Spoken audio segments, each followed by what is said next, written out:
Hello, welcome to the Comic Book Commentary. I'm Bo Leidig, and this week we're going to be checking back in on the ongoing saga of everyone's favorite Finhead with Savage Dragon number 2. So let's zoom in and take a closer look. First published in July of 1993, we can see here that this issue of Savage Dragon also features a guest appearance by the Teenage Mutant Ninja Turtles. Now, some of you may not realize that for a little bit of time, the Ninja Turtles comics were being published under Image, and they're very different from any of the other Turtles stories that you may have been exposed to. So much so that they're not really, that part of Turtles, like comic books, is not considered to be part of the official Ninja Turtles canon. And I understand why. It's a stark departure from what the Ninja Turtles had been prior to that, and it's nowhere close to what the Ninja Turtles have been since that era. And trying to make it all work together is more than a little bit challenging. People have tried, and it's debatable whether or not that's successful, but it is cool that some fans of the Turtles tried to do it. I unfortunately do not have a complete run of the Ninja Turtles Image series. It's only 23 issues, 25 technically because IDW later republished those issues in trade papers or maybe an omnibus, I can't remember. And then they brought on the guys that were working on that to finish it up and give it 2 extra issues in that to complete that story. I'd like to get my hands on those, just so I'd have the complete story. They also colorize it. That's another point I should bring up. The Image run of Ninja Turtles was completely black and white all the way through. So, again, if you don't like black and white books, probably not going to be something that's up your alley. But yeah, definitely a far cry from what we've seen so far in my series on the IDW run of Ninja Turtles. And if you'd like to know more about that, you can check that out in my TMNT playlist. There's also the bonus that this is in fact a double issue. So, the Savage Dragon, creator, writer, penciler, inker, Erik Larsen. Letterer, Chris Eliopoulos. Colorist, Steve Oliff, Ruben Rude. Editor, Janie Wong. And for star, we have writer, storyteller, Erik Larsen. Penciler, Rob Haynes. Inker, Tony Harris. Letters, Chris Eliopoulos. Colorist, Ruben Rude. Also, there's pinups by Michael Dooney, Rick Leonardi, Rob Haynes. Colored by Ollie Optics, Rob Haynes. Film output, Tony Kelly, Kelly O Graphics. On the first page, we now get our first appearance and introduction to the new character known as Dart, who all of the male police officers are completely infatuated with as they're just, tripping over themselves to get a look, and they're basically having to pick their jaws up off the floor, so much so to the point that one of the female officers even refers to them all as pigs. Now, while I understand that Dart is walking around town in what is essentially a bathing suit, these guys are kind of acting like they've never seen a woman before in their life. Yeah, I understand she's an attractive lady and you want to get a look, but maybe don't drool all over yourselves while you're doing so. As Dart walks through the police precinct, some of the officers make a pass at her. She tells them to drop dead. However, she is at one point confronted by none other than Officer Wilde, who wants to know exactly where the heck she's going. Dart introduces herself as Dart and states that she was summoned here by Captain Stewart. And at this point, Officer Wilde is a little bit more friendly towards her and says, well, that's cool that, we're getting another super cop because we definitely need more than just the dragon, especially when we're dealing with as many superpowered villains as are, terrorizing the city. But she is surprised that Lieutenant Darling didn't send for her. At this point, Dart states, no, Captain Stewart did because, apparently all hell breaks loose whenever Dragon's not around. And he was also a little worried that perhaps some suspicious things were going on and didn't want anyone to know about his new superhero cop. This seems plausible to Officer Wilde. She then starts to talk to Dart, get to learn a little bit more about her. Dart states, I've been fighting crime in Detroit, and, Captain Stewart took notice of it and wants me working here in Chicago. At this point, Wilde says, you've come to the right place. We got more than enough crime to go around. And unfortunately, with Officer Dragon getting loaned out to other places so often, we typically get left a little bit underhanded, or shorthanded, I should say, whenever he's not around. Dart then asks where Dragon is at when suddenly an alarm goes off and Dart states, "What's that?"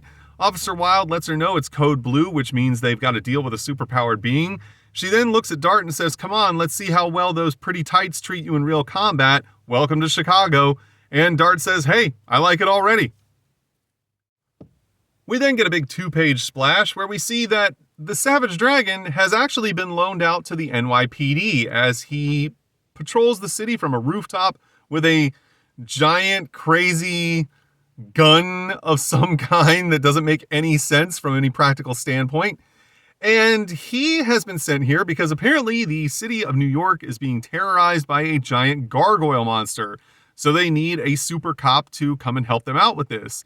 However, as he patrols the city and keeps an eye out for the monster, he lets his guard down and doesn't realize that he's being snuck up on by none other than the Teenage Mutant Ninja Turtles themselves, who apparently believe that Dragon may in fact be the gargoyle that they are also looking for. The Turtles get the jump on Dragon and are basically just in full-on assault mode. Dragon has no idea what just hit him as he's now being accosted by 4 anthropomorphic turtle men that he didn't even know existed. Suddenly, Michelangelo lands a shot straight across the jaw with his nunchucks. However, Dragon is completely unfazed by this. He's basically as tough as they come, and he one-shots Michelangelo across the rooftop, sending him flying. At this point, Leonardo and Raphael tried to do their best to subdue him. However, they're pretty much overwhelmed by Savage Dragon's raw brute strength. Michelangelo, getting his bearings back, tells them to hold him down as he doesn't like being made a fool of and he wants to get his revenge. And Dragon states, "You're going to look like Swiss cheese when I'm done with you," as he raises up his gun. However, Leonardo takes this moment to get his brothers back as he lunges forward and cuts the gun in half with his katana. Michelangelo then presses his attack as he lunges forward and once again smacks Dragon across the face with his nunchucks, stating, "We win." However, Dragon is unimpressed as he says hardly and punches Michelangelo straight in the stomach.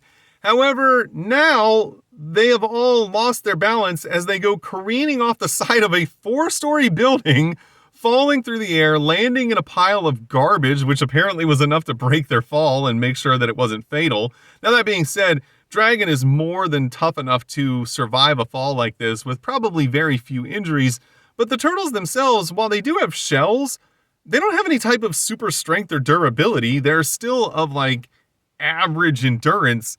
So it is kind of surprising that they're essentially unscathed from the fall, especially when we can see here that they didn't all fall on top of Dragon, as 2 of them are leading the fall.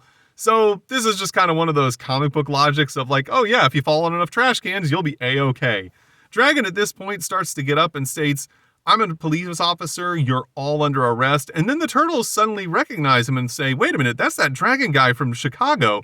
He asks them, "What the heck is this all about?" And the turtles state, "We thought you were the gargoyle, like you looked like one from behind, and that's why we attacked you. We're all trying to hunt this thing down and take it down."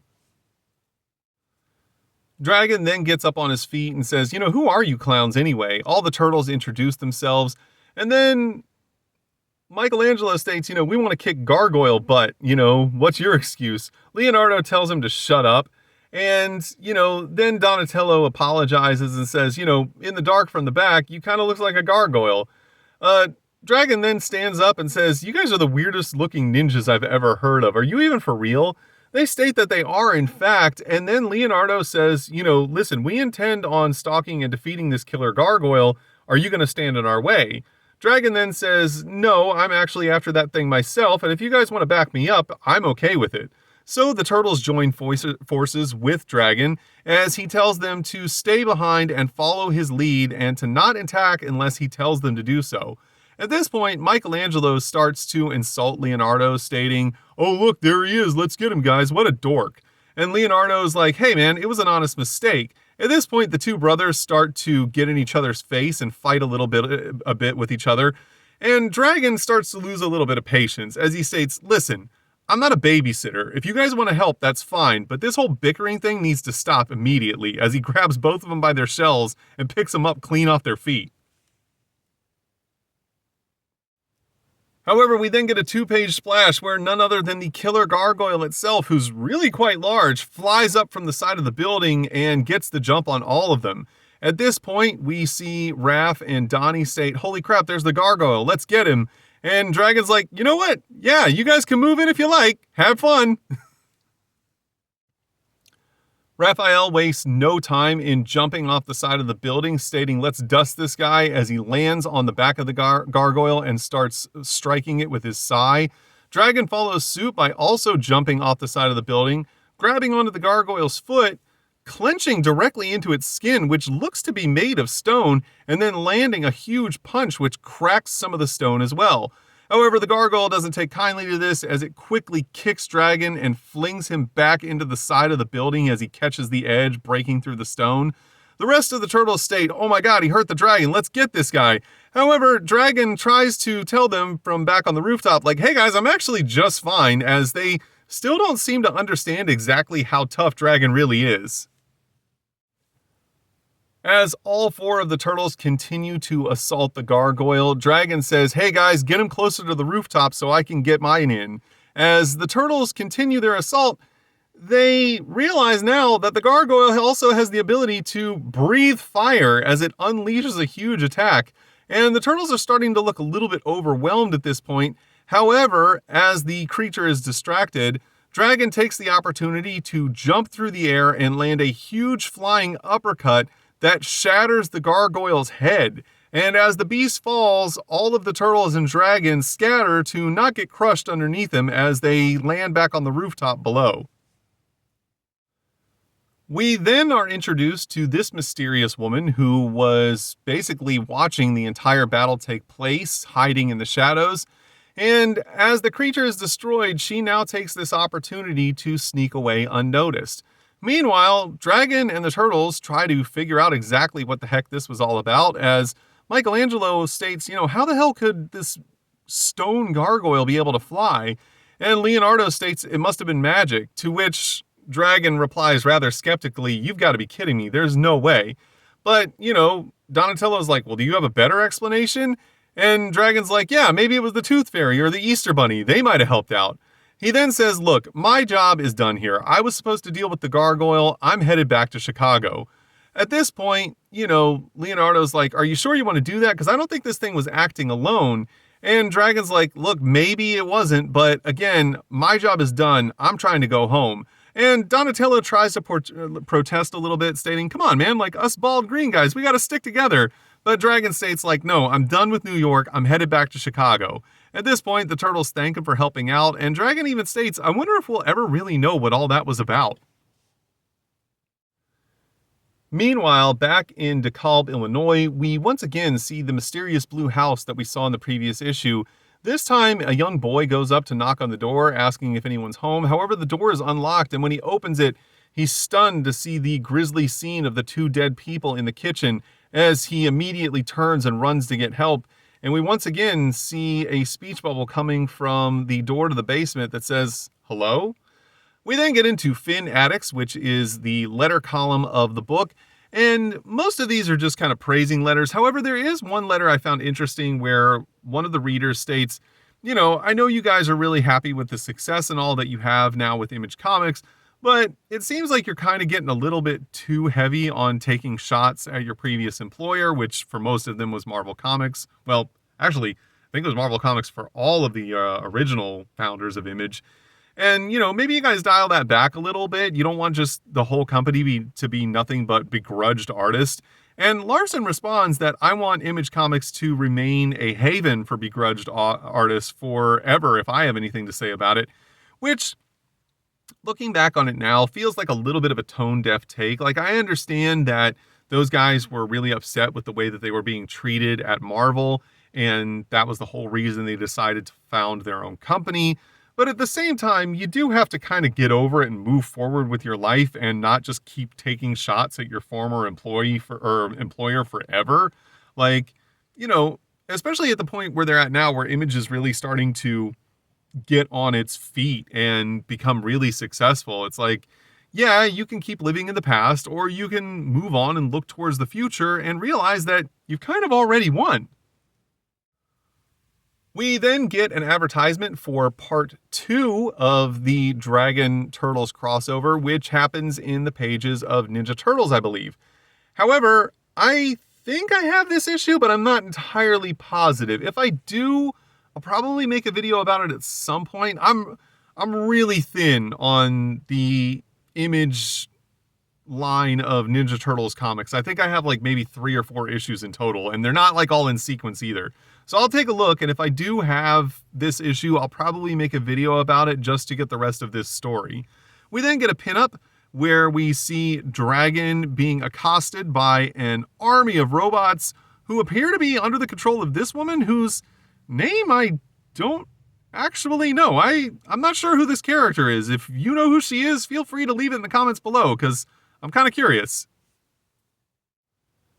We then see the Savage Dragon in another pinup as he launches himself over the top of a police car, the police themselves being pinned down and overwhelmed, and him just throwing himself out into the fray with a ripped shirt and a pistol. This is a really cool picture. I like the idea of him just like, screw this, I'm jumping into a firefight. We then see that the Star firefight story starts up, where Star is jumping into a burning building to try and assist with some people who are being accosted by a member of the Vicious Circle. And Star even thinks to himself, you know, with the Dragon having to escort that prisoner all the way out to California, I've got to step up to kind of save the day here and make sure that people aren't hurt or killed while he's away. This, of course, is in reference to how Dragon got all the way out to the West Coast, where he made a guest appearance in the Wildstar miniseries. If you'd like to know more about that and what happened with Dragon, you can check out my Wildstar playlist. We then see Star land on a girder as he looks down to see our old pal Inferno, who we saw try to attack and kill Dragon when Dragon was in the hospital, as he's terrorizing all the construction workers, basically stating, "Run for your life, you pansies." Star starting to wonder to himself, why is it that every time Dragon is out of town, the Vicious Circle just starts to run amok and just go full-on assault mode on the city of Chicago? Inferno then states, "You know what, I'm tired of waiting. I'm just going to kill all of you," as he unleashes a blast of fire. However, he then looks up to see some debris falling and is suddenly hit square between the shoulders by an I-beam that Star drops onto him. However, we then find out just how tough Inferno actually is, as he not only shakes off the attack, he then picks up the I-beam and decides to launch it back at Star. Star has, of course, the whole time just dropping dumb catchphrases and cliches as he wants to build up his own level of fame as a super crime fighter, and appears to be just kind of like throwing anything at the wall to see what sticks in terms of like creating a persona for himself.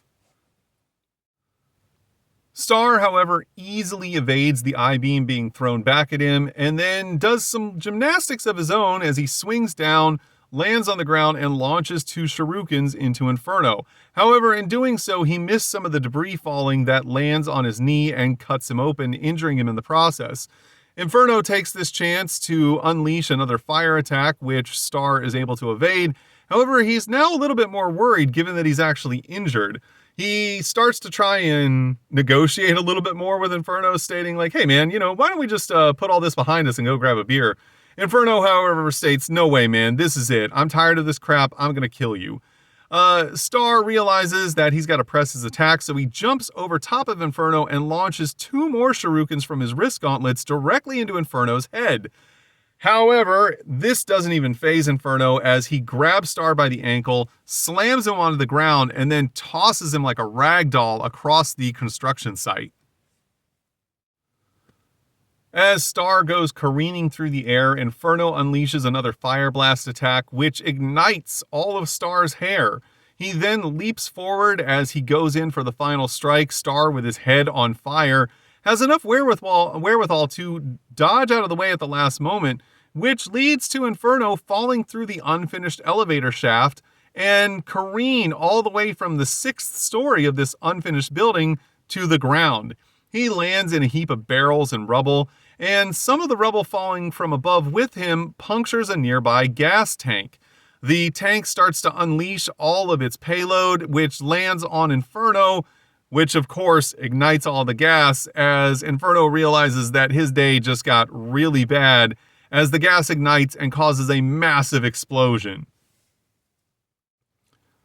The explosion also launches Star through the air as he goes careening across the floor, rolling and trying to gather himself. He quickly jumps up and tries desperately to put out the fire that's burning on the top of his head. He then gets to his feet and states, "Oh man, so much for my trademark hair. This is going to look terrible on Entertainment Tonight. You know, this is crap, man. I'm the idol of millions." He then starts to wonder if Inferno may have survived that, which seems unlikely, and then collapses down to his knees as the gravity of everything and his injuries starts to set in and states, "I think I'm going to be sick." As we realize that for as badly as Star wants to be like this super popular celebrity superstar superhero, he's really not necessarily cut out for it, and maybe his ambitions are a little bit bigger than his actual abilities. We then see a pinup of Savage Dragon as we reach the end of the Star story and the end of the book. Maybe? Just kidding, because when you flip this book over, we find out that it's also Vanguard issue number 0. You didn't even know! Aren't you happy you stuck around? Co-creator, editor, Eric Larson. Co-creator, writer, Gary Carlson. Penciler, Tom Coker. Anchor, Jim Sinclair. Letterer, Chris Eliopoulos. Colorist, Ruben Rude.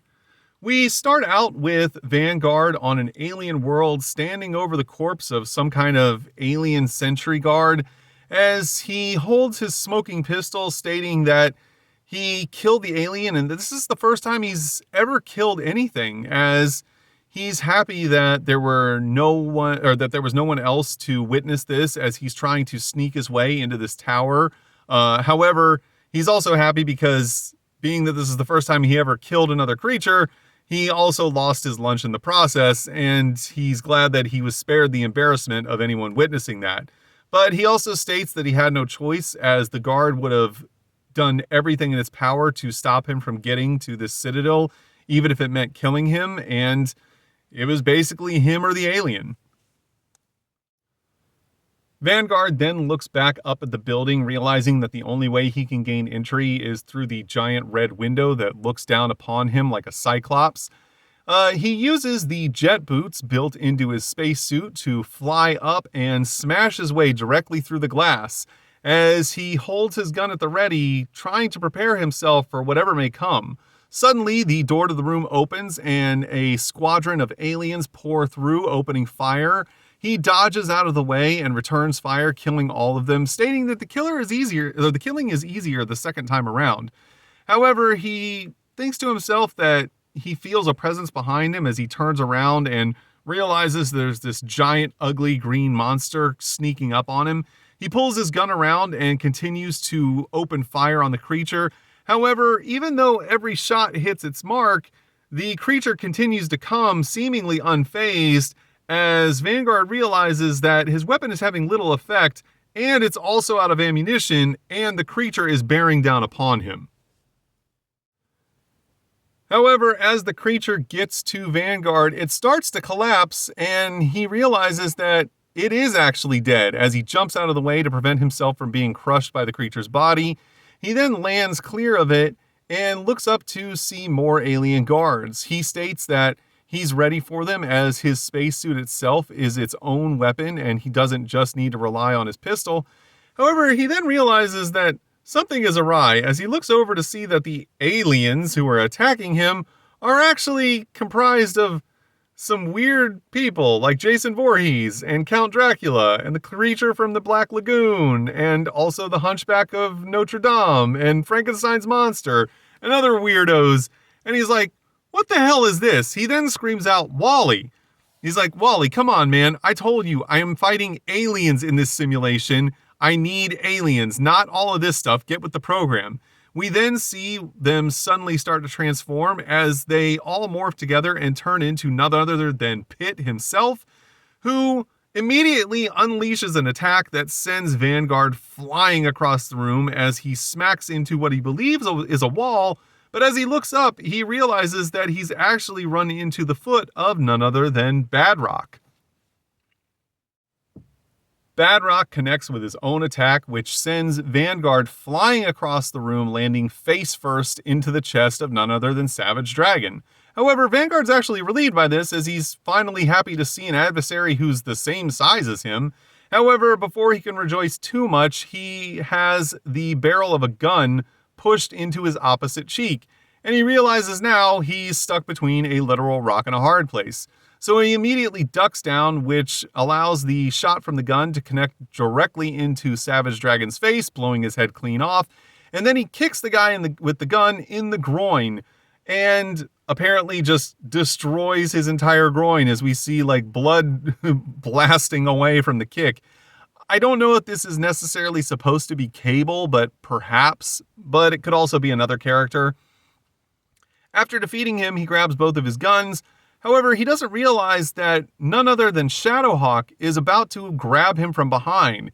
After putting him in a chokehold, Vanguard realizes, like, man, it feels like this guy's about to break my back. So before that can happen, he raises his pistol up and shoots Shadowhawk point blank in the face, which pretty easily blows his head clean off. He then looks across the room to see the hand of none other than Wolverine with its claws extended as he states, man, that guy looks like a predator. I'm not sure who he is, but he looks like he's really good at whatever it is he does. That is, if I allow him to do it, as he unleashes a blast from the gun, which vaporizes Wolverine's entire body and just leaves his feet standing with nothing above them. He then realizes that he's surrounded on all sides as he tries to get his bearings and counterattack, as he's attacked by none other than Vogue from Youngblood. He then continues his assault as he fends off an attack from Spawn. Then more aliens continue their assault as he roars in anger, as he blasts none other than Sentinel from Youngblood in the chest, and then suddenly realizes, like, wait a minute, what the heck is this? I know who all these people are. Vanguard then stops and screams out Wally's name once again as Wally flies up to him and says, you rang. We then get our first good look at Wally, who is just like a little floaty android. He states, hey, what's going on? And Vanguard's like, hey, you ruined another great training exercise because you can't stop yourself from watching television while we're running the simulation chamber. And then Wally fires back stating, listen, man, that wasn't a training exercise. That was just you living out your hero fantasies of saving the universe all by yourself again. That's laughable. And Vanguard is like, hey, man, we're out here at this outpost trying to protect it from the Tiras Combine, who is apparently an alien faction that Vanguard's race is at war with. And Vanguard states, we've got to be at the ready at all times, which means fighting members of their faction, not superheroes from Earth. But Wally counter-argues that they only discovered Earth like a year ago, and it was by accident. And in the 3 months that they've been at this outpost, they've experienced literally no threats whatsoever from the Tiras Combine, and at this point, it would be far more likely that Vanguard would run into one of Earth's superheroes than it would be he ran into any of the aliens from the Tiras Combine, so it makes way more sense to train against them. However, Vanguard states, no, listen, it's all about protecting this outpost from the Tiras Combine. We've got to do the job right, and hopefully if we get everything done to the best of our abilities, we can go home soon. However, Wally seems disinterested in this as he has become pretty hopelessly addicted to Earth's television, stating, I've got 287 channels, I don't need to go back to our home world. And in fact, Brady Bunch is coming on in 5 minutes, I'm going to go watch.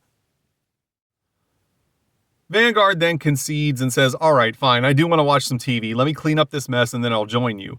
And as he starts to pick up the pieces of all the destroyed androids, he looks over and sees one that he didn't defeat and states, "Wally, I thought you said you turned off the simulator room." As he's like, well, you know what? One more fight can't hurt for a little bit of extra training. As he unleashes a punch to the face of none other than Supreme, and he hears Wally call from the other room, "I did turn the simulator off."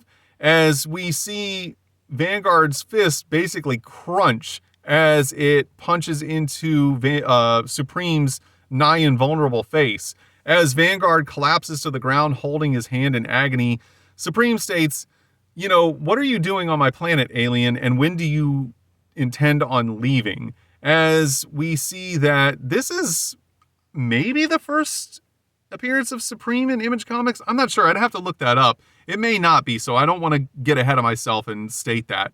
As we're told to check out Supreme in Supreme #1, which is on sale. And if you'd like to know more about Supreme and Supreme #1, you can check out my video on Supreme #1.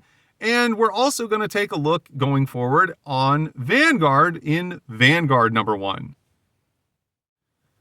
We're then treated to some more pinups, one of Star and one of Overlord. I really like the way they did this one of Overlord with his cape and the shot of his face behind and the way it all kind of comes together. This one's actually really cool. I like the way they set that one up.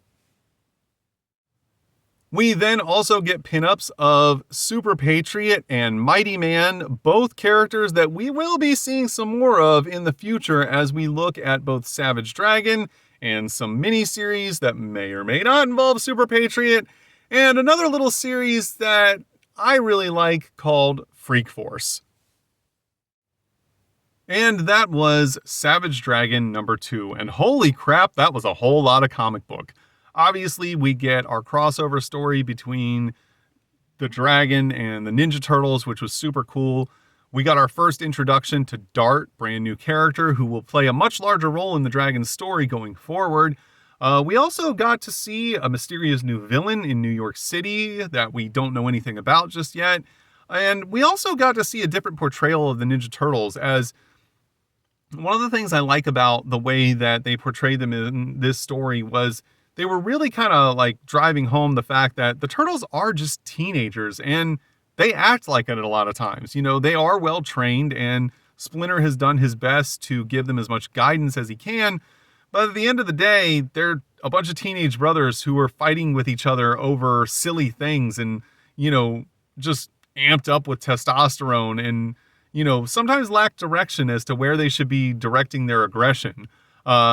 We also got a really good look at Star when he battled Inferno. And I really liked that a lot because it showed us that Star is really more concerned about being famous than he is being a superhero who actually saves and helps people. He's actually he's in it for his own gain. And that's not necessarily the personality you want to have when you're trying to be a superhero. It also showed us how powerful Inferno actually is. Keep in mind, when he first appeared in the pages of Savage Dragon, Dragon literally just one-shotted him and took him out. Where in his battle with Star, we see that Inferno also has, not just fire powers, but super strength and endurance, as he's like having I-beams dropped on top of him, and then he's throwing those like giant darts back at like the foes that he's engaging with. He survives easily the fall from the 6th story of a building, and it isn't until that he's blown up at the bottom that he's finally defeated. And Star had his hands full trying to defeat Inferno. So this is once again giving us a great illustration of exactly how powerful Dragon really is. And then, of course, we also got our first introduction to Vanguard in the Vanguard #0 story, which, Vanguard he's an interesting character. I'm glad that we finally got to the point of the story where he shows up, because I've also got some issues of the Vanguard ongoing series, which give a little bit more explanation to his character. And those of you who are into comic books as a whole may notice that Vanguard shares more than a few similarities with Booster Gold, and I kind of wish he was a little bit more unique, but he's different enough that I don't feel like it's too distracting. But then again, these are all just my opinions. Your opinions may be completely different. You may hate the way that the Star and Inferno story went. You may not care for Dart or the Image run of Ninja Turtles, and maybe you don't like the way that Vanguard is kind of copying a little bit of Booster Gold. Well, more than a little. And if that's the case, it's okay, because everyone's entitled to their own opinions. If you enjoyed today's video, please feel free to like, comment, and subscribe. And thanks for stopping by. Have a great day.